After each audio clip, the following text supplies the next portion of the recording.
পুনরুত্থানের সময় আমরা একত্রিত হয়েছি। আজ ইস্টার সানডে, পুনরুত্থান দিবস। প্রতি বছরই পুনরুত্থান আসে, পুনরুত্থান চলে যায়, কিন্তু আমরা বুঝতেই পারি না যে পুনরুত্থান বিষয়টা কি, পুনরুত্থান কেন। আর আমরা কিছুদিন আগে গুড ফ্রাইডে পালন করেছি, আজকে আমরা পুনরুত্থিত দিবস ইস্টার সানডে পালন করছি। আমরা প্রথমে মাথা নিচু করি, চোখ বন্ধ করি, হাত জোড় করি, আমরা প্রার্থনা করি প্রভুর চরণে, যিনি জীবিত পুনরুত্থিত আমাদের মাঝে বিরাজমান। যখনই আমরা তাঁকে ডাকি, তিনি আমাদের নিকটবর্তী ঈশ্বর। প্রভু, তোমায় ধন্যবাদ জানাই, তোমার প্রশংসা করি তোমার পুনরুত্থানের জন্য। প্রভু যিশু, দেশের যা পরিস্থিতি প্রভু, লকডাউন চলছে, অনেক মানুষ আগে তোমার থেকে বিচ্ছিন্ন, অনেক মানুষ তোমার থেকে দূরে সরে গেছে, কিন্তু প্রভু যিশু, তোমার আশীর্বাদ, তোমার ভালোবাসা, তোমার শান্তি, তোমার আরোগ্যতা আমাদের প্রত্যেকের জীবনে তুমি দেখাতে চাও, তুমি আমাদের জীবনে আশীর্বাদ দিতে চাও। কিন্তু আমরা অনেক সময় প্রভু তোমার থেকে দূরে সরে যাই, তোমার থেকে বিচ্ছিন্ন হয়ে যাই, তোমার থেকে আজকে অনেক দূরবর্তী। আর আজকে আমাদের পাপের কারণে আজকে আমাদের দেশের এবং সমস্ত জাতির পরিস্থিতি আজকে ভয়াবহ হয়ে পড়েছে।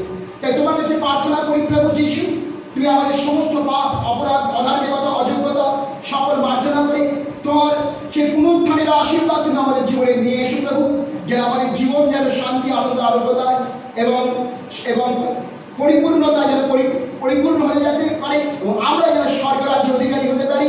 আমরা যেন প্রভুর পথ, তোমার পথে যেন চলতে পারি, তোমাকে জানতে পারি, বিশ্বাস করতে পারি, সত্যের পথে আমরা যেন স্থির থাকতে পারি। প্রভু যিশু, তুমি আমাদের আশীর্বাদ করো, দয়া করো প্রভু। ধন্যবাদ, প্রশংসা সব তোমাকে দিই। প্রার্থনা যিশু খ্রিস্টের নামে চাই, দয়া করে সর্বদা গ্রাহ্য করো। Amen, amen, amen. আজকে পুনরুত্থিত দিবস, আজকে ইস্টার সানডে মানে পুনরুত্থান দিবস। কথার অর্থ হলো যে যিশু জীবিত, যিশু পুনরুত্থিত। কারণ ঈশ্বরকে কখনো শেষ করা যায় না, ঈশ্বরকে কখনো সমাধি দেওয়া যায় না, ঈশ্বরকে কখনো ভাসিয়ে দেওয়া যায় না, ঈশ্বরকে কখনো বিসর্জন দেওয়া যায় না। ঈশ্বর জীবন্ত, যিশুর মধ্যে। কারণ প্রভু যিশু কথার মানেটাই হলো, যিশুর কথার মানেই হলো যে তিনি আমাদের মধ্যবর্তী ঈশ্বর, তিনি ইম্যানুয়েল। যিশু নামের মানে হলো ত্রাণকর্তা ঈশ্বর। যিশুর কথার মানে হলো ত্রাণকর্তা ঈশ্বর। কারণ ঈশ্বর কখনো মৃত হতে পারে না। কিন্তু শয়তান ভেবেছিল, একটু আগে আমরা গান গেয়েছি, শয়তান ভেবেছিল যে সব কিছু বোধহয় শেষ হয়ে গেল যিশুর মৃত্যুর মধ্যে দিয়ে, যিশুর কবরের মধ্যে দিয়ে। কিন্তু শেষ নয়, কবর থেকে তিনি উঠলেন, সমাধি থেকে তিনি উঠলেন।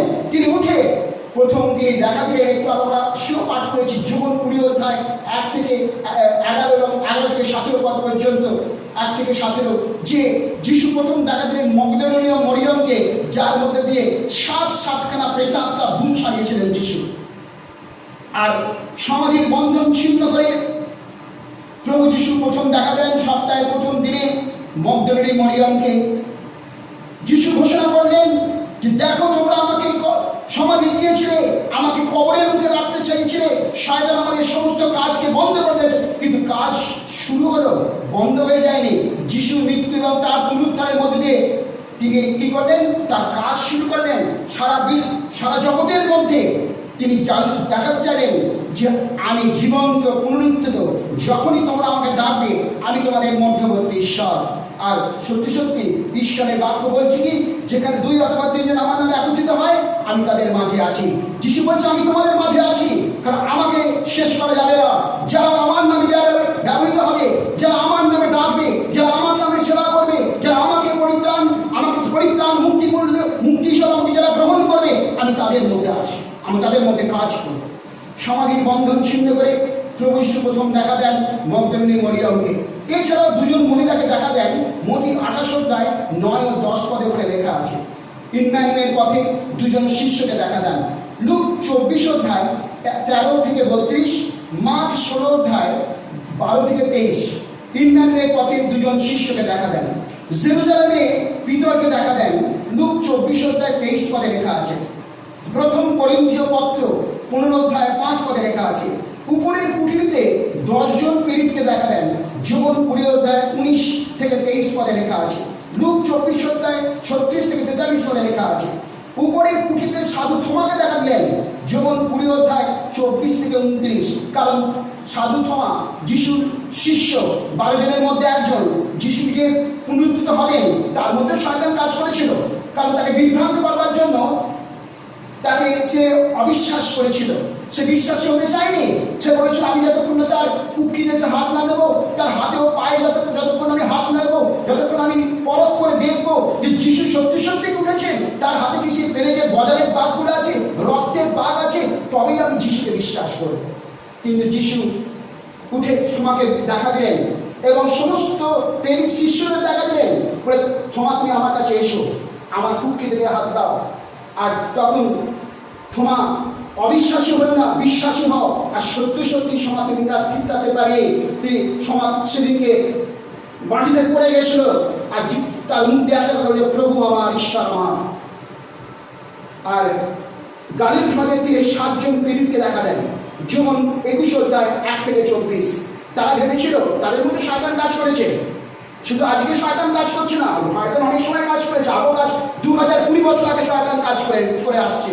এবং সেই তারা ভেবেছিল সত্য শেষ, যিশুর সঙ্গে থাকা, যিশুর সঙ্গে আহার, যিশুর সঙ্গে বিহার, যিশুর সঙ্গে জীবনযাপন, এবার সব শেষ। কারণ যিশু চলে গেছে, সব শেষ, চলো আমরা নিজেদের জীবিকায় ফিরে যাই। তখন তারা কি করলো, জাল নিয়ে, নৌকা নিয়ে তারা মাছ ধরতে গেল সাগরে, কিন্তু মাছ তো পেল না।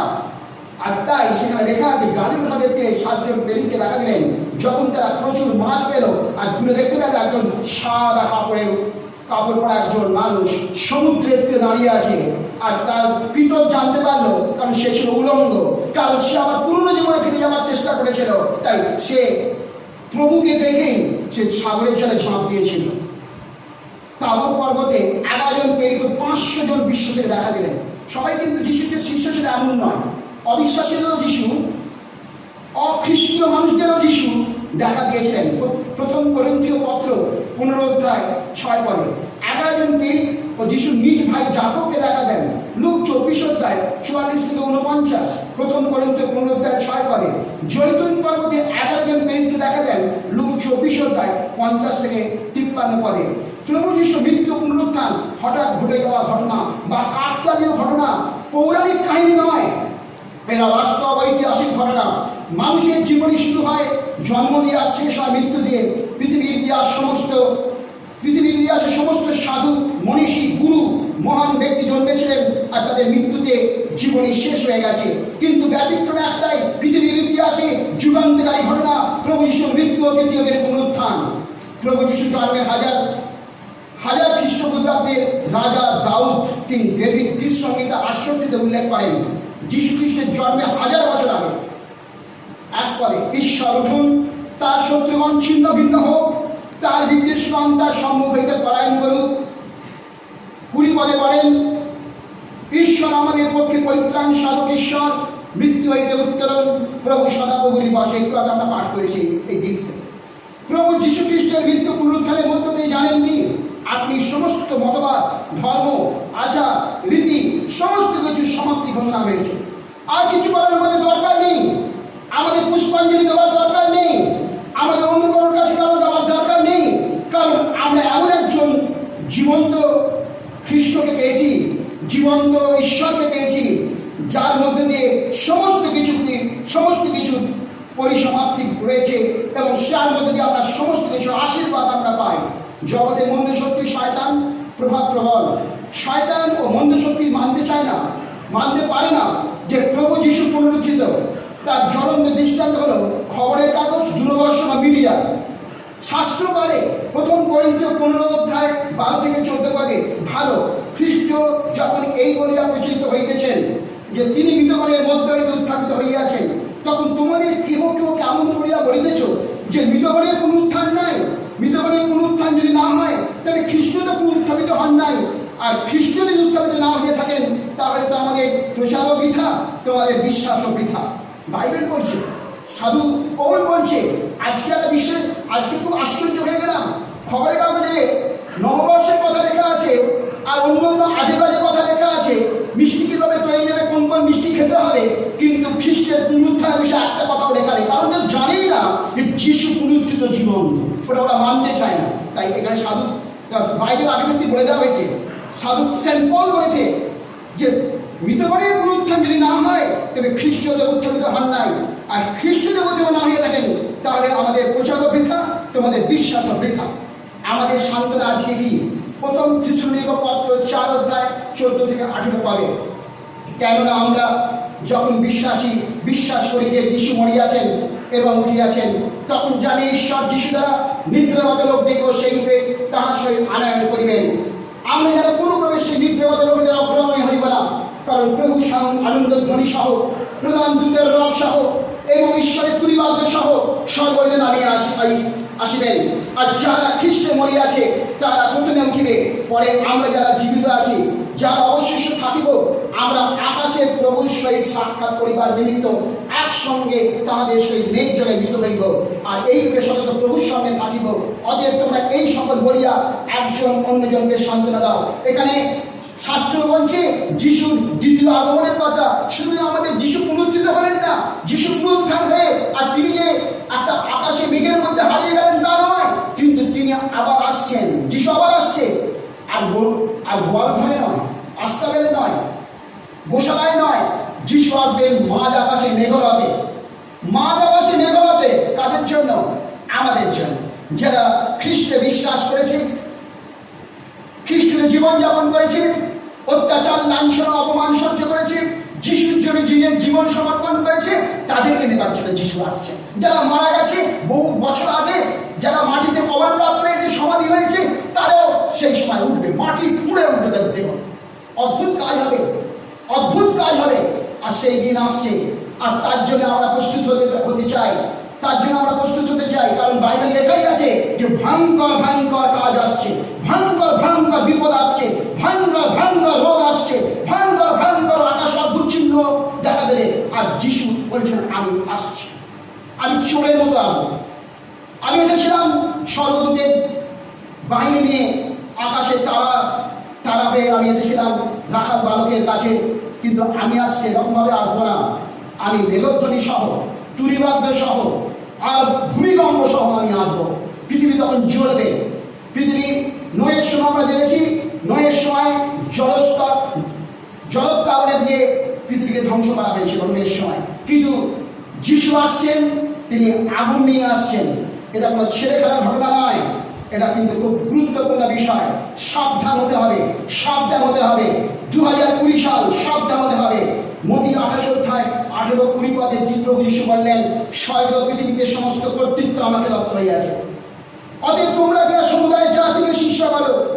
আমি তোমাদেরকে যাহা যা আজ্ঞা করিয়াছি সেই সমস্ত পালন করি, তাদেরকে শিক্ষা দেও। আর দেখো আমি যুগান্ত পর্যন্ত প্রতিদিন তোমাদের সঙ্গে সঙ্গে আছি। প্রকাশিত বাক্য 1 অধ্যায় 18 পদ বলছে, আমি মরিয়াছিলাম, আর দেখো আমি যুগাপর্যায়ে যুগে যুগে জীবন্ত। আর মৃত্যু আর পাতালের চাবি আমার হস্তে আছে। মৃত্যু আর পাতালের চাবি আমার হস্তে আছে। যিশুর হাতে আছে মৃত্যু পাতালের চাবি। এখানে কোনো জমদূতের হাতে চাবি নেই, কোনো রকম অন্য কোনো দেবতার হাতে চাবি নেই। যিশুর হাতে চাবি আছে, মৃত্যু পাতালের চাবি। ভয় পাবেন না, হতাশ নিরাশ হওয়ার কোনো কারণ নেই। কারণ আমরা যাকে বিশ্বাস করি, যার কাছে প্রার্থনা করি, তিনি প্রভু যিশুই একমাত্র সমস্ত ক্ষমতার অধিকারী, সমস্ত কর্তৃত্ব তাকে দেওয়া হয়েছে। মতি 28 অধ্যায় বলা হচ্ছে কি, সমস্ত কর্তৃত্ব, ফুল অথরিটি তাকে দেওয়া হয়েছে। প্রভু যিশুকে কেন আমি আজ বিশ্বাসী জানেন? প্রথম করিন্থীয় 15 অধ্যায় 2-4 পদে সেন্ট পল, সাধু পৌল বলেই দিয়েছেন প্রভু যিশুতে কেন আমি আজ বিশ্বাসী। আমি তোমাদের কাছে যে কথাদের সুসমাচার প্রচার করিয়াছি, তাহা যদি ধরিয়া রাখো তবে পরিত্রাণ পাইতেছ, নচেৎ বৃথা বিশ্বাসী হইয়াছ। ফলত প্রথম স্থানে আমি তোমাদের কাছে এই শিক্ষা সমর্পণ করিয়াছি, এবং ইহা আপনিও পাইয়াছি যে শাস্ত্রানুসারে খ্রিস্ট আমাদের পাপের জন্য মরিলেন ও কবরপ্রাপ্ত হইলেন, আর শাস্ত্রানুসারে তিনি তৃতীয় দিবসে উত্থাপিত হইয়াছেন। আজকে আমরা যদি কলসীয় 1 অধ্যায় 14-19 দেখি, কলসীয় 1 অধ্যায় 14-19, ওখানে একটা বিষয় লেখা আছে, খুব গুরুত্বপূর্ণ বিষয়। কলসীয় 1 অধ্যায় 14-19 আমি একটু পাঠ করতে চাইছি। 1 অধ্যায় 14-19, ইহাতে আমরা মুক্তি, লেখা আছে, ইহাতে আমরা মুক্তি পাপের মোচন প্রাপ্ত হইয়াছি। তিনি অদৃশ্য ঈশ্বরের প্রতিমূর্তি। ভালো করে শুনি, সমুদয় সৃষ্টির প্রথম জাত, কেননা তাহাতেই সকলেই সৃষ্ট হইয়াছে, স্বর্গীয় পৃথিবীতে দৃশ্য কি অদৃশ্য যে কিছু আছে, সিংহাসন হোক কি প্রভুত্ব হোক কি আধিপত্য হোক কি কর্তৃত্ব হোক, সকলেই তাহার দ্বারা ও তার নিমিত্ত সৃষ্ট হইয়াছে। আর তিনি সকলে অগ্রে আছেন ও তাহাতেই সকলের স্থিতি হইতেছে। আর তিনি দেহে অর্থাৎ মণ্ডলীর মস্তক, তিনি আদি মৃতগণের মধ্যে প্রথম জাত, যেন সর্ববিষয়ে তিনি অগ্রগণ্য হন। কারণ ঈশ্বরের এই হিত সংকল্প হইল যেন সমস্ত পূর্ণতা তাহাতেই বাস করে, সমস্ত পূর্ণতা তাহাতেই বাস করে। সাবধান থাকতে হবে, আমাদের সবসময় সাবধান থাকতে হবে। কি সাবধান থাকবো? কলসীয় 2 অধ্যায় চলে আছে, 3 আর 4 পদে লেখা আছে। কলসীয় 2 অধ্যায় 3-4 পদ। ইহার মধ্যে জ্ঞানের ও বিদ্যার সমস্ত নিধি যুক্ত রইয়াছে। তার মধ্যে যিশুর মধ্যে সমস্ত জ্ঞানের আর জ্ঞানের নিধি, বিদ্যার নিধি যুক্ত রইয়াছে। আর কোনো কাছে জ্ঞান বিদ্যার নেওয়ার প্রয়োজন নেই আমাদের। এই কথা বলিতেছি যেন কেউ প্ররোচক বাক্যে তোমাদেরকে না ভোলায়। কেননা যদিও আমি মানুষের অনুপস্থিত, তবে আত্মাতে তোমাদের সঙ্গে সঙ্গে আছি। 8 থেকে 10, তারপর 12 পদে। দেখিও দর্শন বিদ্যা অনর্থ প্রতারণা দ্বারা কেউ তোমাকে বন্দি করিয়া লইয়া না যায়। তা মনুষ্যদের পরম্পরাগত শিক্ষার অনুরূপ, জগতের অক্ষর মারার অনুরূপ, খ্রিস্টের অনুরূপ নয়। কেন তাহাতে ঈশ্বরের সমস্ত পূর্ণতা দৈহিক রূপে বাস করে এবং তোমরা তাহাদের পূর্ণীকৃত হইয়াছ, যিনি সমস্ত আধিপত্যের কর্তৃত্বের মস্তক।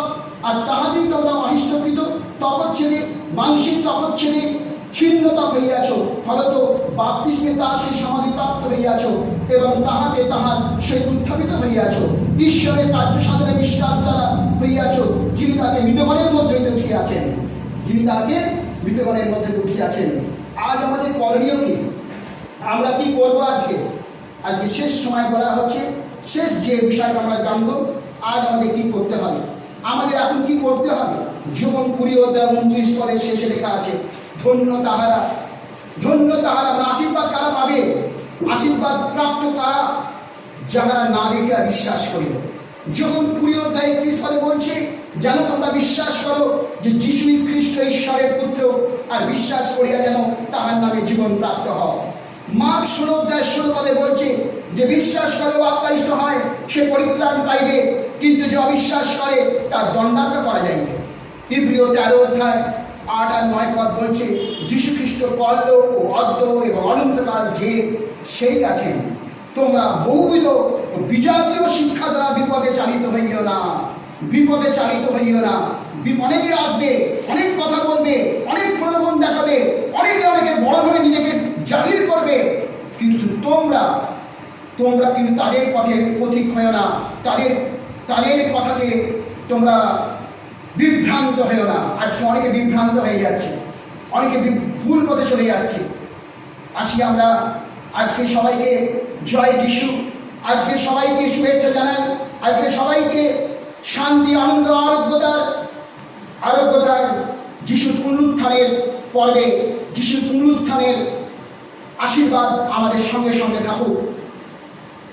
আর আমরা প্রত্যেকে শেষ প্রার্থনা করি, আমরা প্রত্যেক মাথা নিচু করি, চোখ বন্ধ করি, হাত জোর করে শেষ প্রার্থনা করি।